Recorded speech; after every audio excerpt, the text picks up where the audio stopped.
জরুরি সংবাদ বিএনপির কেন্দ্রীয় নেতা মির্জা ফখরুল গোপনে দেশ ছেড়ে পালিয়েছে সিঙ্গাপুরে সে নিয়ে গেছে দলের ৩০০ কোটি টাকা এবং গোপন নথি বিএনপি এখন তলাবিহীন ঝুড়ি গতকাল মধ্যরাতে জামাতের সন্ত্রাসীরা ঢাকা বিশ্ববিদ্যালয়ে বিষ মিশিয়েছে ক্যান্টিনের খাবারে ২৫ জন ছাত্র হাসপাতালে মৃত্যুর সাথে লড়ছে তারা চেয়েছিল গণহত্যা ঘটিয়ে আওয়ামী লীগের ওপর দোষ চাপাতে আজ রাতে ঢাকার মতিঝিলে জামাত শিবির ক্যাডাররা আওয়ামী লীগের কেন্দ্রীয় অফিসে বোমা হামলার চেষ্টা করেছে কিন্তু পুলিশ শেষ মুহূর্তে তাদের ধরে ফেলেছে ৫ জন জঙ্গি গ্রেফতার এবং ৩ কেজি বিস্ফোরক উদ্ধার গতকাল মধ্যরাতে তারেক রহমান এবং জামাতের আমির গোলাম পরোয়ার মধ্যে টেলিফোনে ২ ঘণ্টার গোপন আলোচনা হয়েছে তারা পরিকল্পনা করছে শেখ হাসিনাকে হত্যা করে আওয়ামী লীগকে রাজনীতি থেকে শেষ করবে চাঞ্চল্যকর ফাঁস জামাতের আমির শাফিকুর রহমান আসলে মোসাদের এজেন্ট ইসরায়েলি গোয়েন্দা সংস্থা তাকে দিয়ে বাংলাদেশে মুসলিম বিরোধী কাজ করাচ্ছে তার ব্যাংক অ্যাকাউন্টে প্রতি মাসে আসে $10 লাখ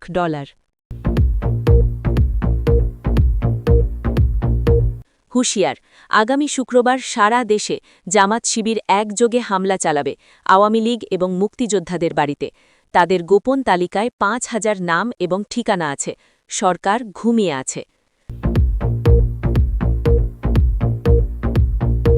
গতকাল সন্ধ্যায় নারায়ণগঞ্জে জামাতের গোপন অস্ত্র কারখানায় র্যাব অভিযান চালিয়ে ১০০ এলএমজি ৫০০ গ্রেনেড এবং ৫ টন বারুদ উদ্ধার করেছে তারা গৃহযুদ্ধের প্রস্তুতি নিচ্ছিল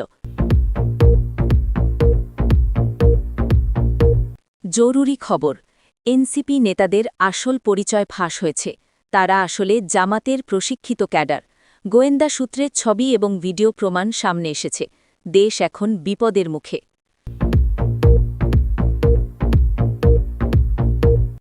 চাঞ্চল্যকর প্রমাণ জুলাই আন্দোলনের পেছনে ছিল জামাত শিবিরের পরিকল্পনা তারা ছাত্রদের উস্কানি দিয়ে দেশে অরাজকতা সৃষ্টি করেছে এবং হাজার হাজার তরুণের জীবন শেষ করেছে সব প্রমাণ এখন হাতে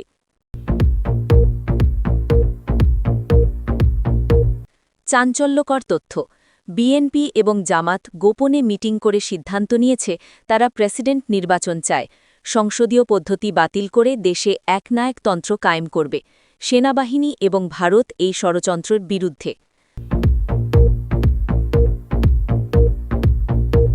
জরুরি সতর্কবার্তা বিএনপির কেন্দ্রীয় নেতারা গোপনে পাকিস্তান এবং সৌদি আরবের গোয়েন্দা সংস্থার সাথে চুক্তি করেছে তারা বাংলাদেশকে ধর্মীয় রাষ্ট্র বানাবে এবং আওয়ামী লীগকে নিষিদ্ধ ঘোষণা করবে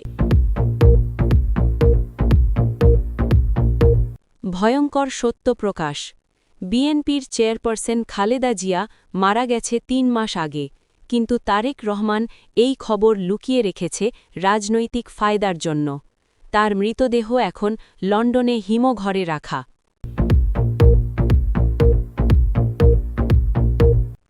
জরুরি খবর এনসিপির প্রধান উপদেষ্টা নাহিদ ইসলাম ধরা পড়েছে সে আসলে জামাতের গভীর ঘুমন্ত এজেন্ট তার বাসা থেকে জামাতের গোপন নথি এবং ৫ কোটি টাকা নগদ উদ্ধার সে এখন পালিয়েছে পাকিস্তানে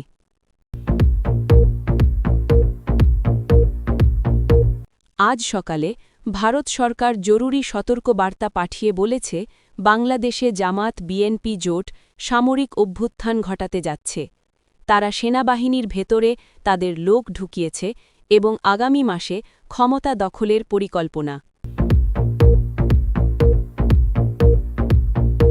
গতকাল রাতে জামাতের হিট স্কোয়াড আওয়ামী লীগের ১২ জন নেতাকে গুলি করে হত্যা করেছে সিলেট এবং রংপুরে তাদের পরবর্তী টার্গেট শেখ হাসিনার পরিবারের সদস্যরা এবং মুক্তিযুদ্ধের সংগঠকরা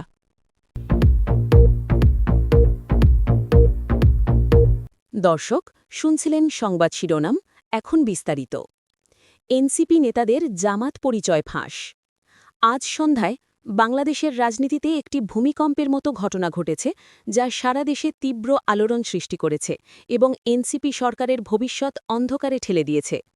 গোয়েন্দা সংস্থার একটি বিশেষ শাখা দীর্ঘ ৬ মাস ধরে গোপনে তদন্ত চালিয়ে প্রমাণ সংগ্রহ করেছে যে এনসিপির বেশ কয়েকজন শীর্ষ নেতা আসলে জামাতে ইসলামের প্রশিক্ষিত ক্যাডার এবং তারা সুপরিকল্পিতভাবে এনসিপিতে ঢুকে সরকারের ভেতর থেকে আওয়ামী লীগকে ধ্বংস করার ষড়যন্ত্র করছে। এই তদন্তে যে তথ্য বেরিয়ে এসেছে তা অত্যন্ত ভয়াবহ এবং চমকপ্রদ। গোয়েন্দা রিপোর্ট অনুযায়ী এনসিপির প্রধান উপদেষ্টা নাহিদ ইসলাম আসলে জামাতের একজন ঘুমন্ত এজেন্ট যে গত ১০ বছর ধরে ছাত্র আন্দোলনে সক্রিয় ছিল, শুধুমাত্র এই মুহূর্তের জন্য প্রস্তুতি নিতে। তার আসল নাম নাহিদ হোসেন এবং সে জামাতের সাংগঠনিক বিভাগের একজন কেন্দ্রীয় সদস্য। গোয়েন্দা সূত্র জানাচ্ছে, নাহিদের বাসায় গতরাতে অভিযান চালিয়ে ৫টি জামাতি বই, ৩টি গোপন মোবাইল ফোন এবং একটি ল্যাপটপ উদ্ধার করা হয়েছে, যেখানে জামাতের সাথে তার নিয়মিত যোগাযোগের প্রমাণ আছে। শুধু নাহিদ নয়, এনসিপির আরও ৭ জন গুরুত্বপূর্ণ নেতা জামাতের সাথে যুক্ত বলে প্রমাণিত হয়েছে। এদের মধ্যে আছে ২ জন সমন্বয়ক এবং ৫ জন কেন্দ্রীয় কমিটির সদস্য। তারা সবাই গত ৫ বছরে জামাতের বিভিন্ন গোপন প্রশিক্ষণ ক্যাম্পে অংশ নিয়েছে, যেখানে তাদের শেখানো হয়েছে কিভাবে মানুষকে বিভ্রান্ত করতে হয়, কিভাবে গণ আন্দোলন সংগঠিত করতে হয় এবং কিভাবে ধর্মনিরপেক্ষ রাজনীতির ভেতরে থেকে ইসলামিক এজেন্ডা বাস্তবায়ন করতে হয়। তদন্তে জানা গেছে, জুলাই আন্দোলন শুরু থেকেই জামাতের পরিকল্পনা ছিল এবং তারা সুকৌশলে ছাত্রদের উস্কানি দিয়ে একটি নিরীহ আন্দোলনকে রক্তক্ষয়ী সংঘাতে রূপ দিয়েছে। তাদের লক্ষ্য ছিল শেখ হাসিনা সরকারকে উৎখাত করে বাংলাদেশে একটি ইসলামিক সরকার প্রতিষ্ঠা করা। গোয়েন্দা প্রতিবেদনে আরও বলা হয়েছে যে জামাত এবং বিএনপি একসাথে কাজ করছে এই লক্ষ্য অর্জনের জন্য এবং তারা ইতিমধ্যে একটি গোপন চুক্তি করে ফেলেছে, যেখানে বিএনপি ক্ষমতায় এলে জামাতকে কিছু গুরুত্বপূর্ণ মন্ত্রণালয় দেওয়া হবে। এই তথ্য প্রকাশের পর সারা দেশে আওয়ামী লীগের নেতাকর্মীরা রাস্তায় নেমে এসেছে এবং তারা দাবি করছে এনসিপি সরকারকে অবিলম্বে ভেঙে দিতে হবে এবং সব জামাতি ক্যাডারদের গ্রেফতার করতে হবে। তারা আরও বলছে, শেখ হাসিনা এই বিপদ আগে থেকেই বুঝতে পেরেছিলেন এবং সেজন্যই তিনি সতর্ক করে দিয়েছিলেন, কিন্তু কেউ তার কথা শোনেনি।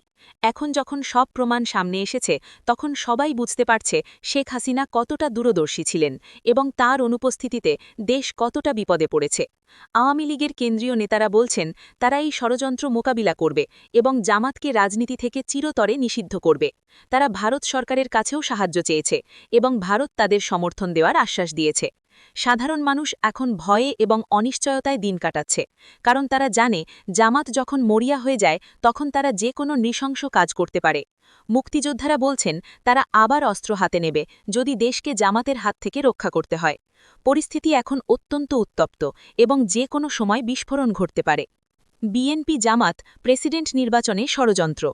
গতকাল গভীর রাতে একটি অত্যন্ত গোপনীয় এবং বিপজ্জনক বৈঠক হয়েছে ঢাকার গুলশান এলাকার একটি বেসরকারি বাড়িতে, যেখানে বিএনপি এবং জামাতি ইসলামের শীর্ষ নেতারা মিলিত হয়েছে এবং তারা একটি চমকপ্রদ এবং ভয়ঙ্কর সিদ্ধান্ত নিয়েছে যা বাংলাদেশের সংসদীয় গণতন্ত্রের জন্য মৃত্যুঘণ্টা বাজাতে পারে। এই বৈঠক শুরু হয় রাত 11টায় এবং চলে ভোর 4টে পর্যন্ত। বৈঠকে বিএনপির পক্ষ থেকে উপস্থিত ছিল 5 জন স্থায়ী কমিটির সদস্য এবং জামাতের পক্ষ থেকে ছিল তাদের আমির এবং 4 জন কেন্দ্রীয় নেতা। বৈঠকে তারা সিদ্ধান্ত নিয়েছে যে বাংলাদেশে আর সংসদীয় পদ্ধতির সরকার চলবে না, বরং প্রেসিডেন্ট শাসিত সরকার ব্যবস্থা চালু করতে হবে এবং সেই প্রেসিডেন্ট হবে তারেক রহমান।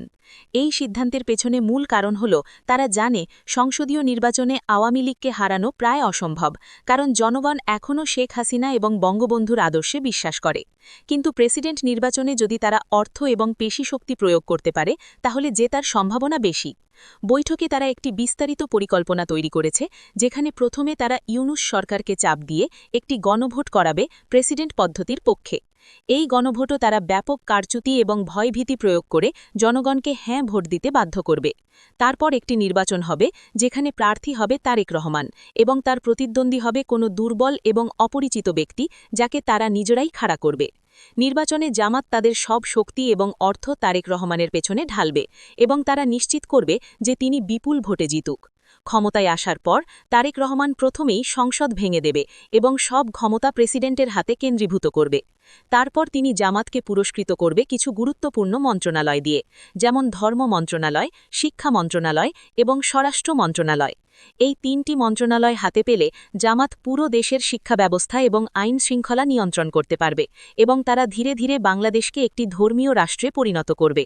বৈঠকে তারা আরও সিদ্ধান্ত নিয়েছে যে আওয়ামী লীগকে নিষিদ্ধ ঘোষণা করতে হবে এবং সব আওয়ামী নেতাকে গ্রেফতার করতে হবে রাষ্ট্রদ্রোহিতার অভিযোগে। শেখ হাসিনাকে যদি ভারত ফেরত না দেয় তাহলে তার বিরুদ্ধে আন্তর্জাতিক আদালতে মামলা করা হবে এবং তার সম্পত্তি বাজেয়াপ্ত করা হবে। মুক্তিযুদ্ধের ইতিহাস পাঠ্যবই থেকে মুছে ফেলা হবে এবং নতুন ইতিহাস লেখা হবে, যেখানে পাকিস্তান আমলকে স্বর্ণযুগ হিসাবে দেখানো হবে। এই পরিকল্পনা বাস্তবায়নের জন্য তারা ইতিমধ্যে পাকিস্তান এবং সৌদি আরবের সাথে যোগাযোগ করেছে এবং এই দুই দেশ তাদের আর্থিক এবং কূটনৈতিক সব ধরনের সাহায্য দেওয়ার আশ্বাস দিয়েছে। তারা চীনের সাথেও আলোচনা করছে, কারণ চীন বাংলাদেশে ভারত বিরোধী একটি সরকার দেখতে চায়। এই ভয়ঙ্কর তথ্য যখন আওয়ামী লীগের কাছে পৌঁছেছে তখন তারা অত্যন্ত শঙ্কিত হয়ে পড়েছে এবং তারা জনগণকে সতর্ক করছে যে এটা শুধু রাজনীতির পরিবর্তন নয়, বরং বাংলাদেশের অস্তিত্বের প্রশ্ন। তারা বলছেন, যদি এই ষড়যন্ত্র সফল হয় তাহলে বাংলাদেশ আর একটি স্বাধীন এবং ধর্মনিরপেক্ষ দেশ থাকবে না, বরং হয়ে যাবে পাকিস্তানের মতো একটি ধর্মীয় মৌলবাদী রাষ্ট্র। আওয়ামী লীগের নেতারা ভারত সরকারকে এই বিষয়ে জানিয়েছে এবং ভারত গভীর উদ্বেগ প্রকাশ করেছে। ভারতীয় পররাষ্ট্র মন্ত্রকের একটি বিবৃতিতে বলা হয়েছে, তারা বাংলাদেশে কোনো ধরনের প্রেসিডেন্ট শাসিত সরকার সমর্থন করবে না এবং তারা চায় বাংলাদেশের সংসদীয় গণতন্ত্র বহাল থাকুক। নারায়ণগঞ্জে জামাতের অস্ত্র কারখানা। গতকাল গভীর রাতে নারায়ণগঞ্জের সিদ্ধিগঞ্জ এলাকায় একটি অত্যন্ত সফল এবং গুরুত্বপূর্ণ অভিযান পরিচালিত হয়েছে, যা প্রমাণ করে জামাতে ইসলামী এবং তাদের ছাত্র সংগঠন শিবির দেশে একটি গৃহযুদ্ধের প্রস্তুতি নিচ্ছিল এবং তারা বিপুল পরিমাণ অস্ত্র মজুত করেছিল, যা দিয়ে হাজার হাজার মানুষকে হত্যা করা সম্ভব।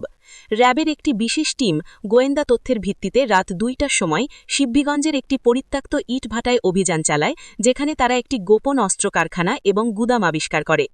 এই কারখানায় তারা উদ্ধার করেছে 100টি LMG machine gun, 500টি hand grenade, 5 ton বারুদ, 3000 গুলি এবং বিস্ফোরক তৈরির বিভিন্ন রাসায়নিক পদার্থ। এছাড়াও সেখানে পাওয়া গেছে অস্ত্র তৈরির যন্ত্রপাতি এবং ম্যানুয়াল, যা থেকে বোঝা যাচ্ছে তারা নিজেরাই কিছু অস্ত্র তৈরি করছিল। অভিযানে র্যাব 7 জন জামাত ক্যাডারকে গ্রেফতার করেছে, যাদের মধ্যে 2 জন হল জামাতের কেন্দ্রীয় কমিটির সদস্য এবং বাকিরা শিবিরের প্রশিক্ষিত সন্ত্রাসী। গ্রেফতারকৃতরা জিজ্ঞাসাবাদে স্বীকার করেছে যে এই অস্ত্রগুলো চোরাচালানের মাধ্যমে মিয়ানমার থেকে আনা হয়েছে এবং তারা আরও অস্ত্র আনার পরিকল্পনা করছিল। তারা বলেছে তাদের লক্ষ্য ছিল আগামী 3 মাসের মধ্যে সারা দেশে একযোগে হামলা চালানো, আওয়ামী লীগের নেতাকর্মীদের বাড়িতে এবং মুক্তিযোদ্ধাদের ওপর। তাদের কাছে একটি তালিকা আছে যেখানে 5000 মানুষের নাম এবং ঠিকানা আছে যাদের তারা মেরে ফেলার পরিকল্পনা করেছে। এই তালিকায় আছে আওয়ামী লীগের কেন্দ্রীয় এবং স্থানীয় নেতারা, মুক্তিযোদ্ধারা, সাংবাদিক, বুদ্ধিজীবী এবং যারা জামাতের বিরুদ্ধে কথা বলে তারা সবাই। গ্রেফতারকৃতরা আরও জানিয়েছে যে জামাত সারা দেশে অন্তত 15টি এরকম গোপন অস্ত্র গুদাম তৈরি করেছে এবং তারা প্রতিটি জেলায় একটি হিট স্কোয়াড গঠন করেছে, যাদের কাজ হবে নির্ধারিত টার্গেটকে নির্মূল করা। র্যাবের মহাপরিচালক বলেছেন, এই অভিযান একটি বড় ষড়যন্ত্র উন্মোচন করেছে এবং তারা এখন সারা দেশে একযোগে অভিযান চালাবে বাকি গুদামগুলো খুঁজে বের করতে এবং সব জামাতি সন্ত্রাসীকে গ্রেফতার করতে। তিনি বলেছেন, জামাত মূলত একটি সন্ত্রাসী সংগঠন এবং তাদের লক্ষ্য বাংলাদেশকে ধ্বংস করা। তিনি জনগণকে সতর্ক থাকতে বলেছেন এবং কোনো সন্দেহজনক কার্যকলাপ দেখলে সাথে সাথে পুলিশ বা র্যাবকে জানাতে বলেছেন। এই অভিযানের খবর পাওয়ার পর আওয়ামী লীগের নেতাকর্মীরা রাস্তায় নেমে এসেছে এবং তারা দাবি করছে জামাতকে অবিলম্বে নিষিদ্ধ ঘোষণা করতে হবে এবং সব জামাতি সন্ত্রাসীকে গ্রেফতার করতে হবে। তারা আরও বলছে, শেখ হাসিনা যেমন 71-এ গণহত্যা চালিয়েছিল, এখনও তারা সেই একই কাজ করতে চাইছে এবং তাদের থামাতে না পারলে দেশে আবার রক্তগঙ্গা বইবে। মুক্তিযোদ্ধারা বলছেন তারা এখনও যুদ্ধ করার ক্ষমতা রাখে এবং দরকার হলে তারা আবার অস্ত্র হাতে নেবে দেশকে জামাতের হাত থেকে রক্ষা করতে।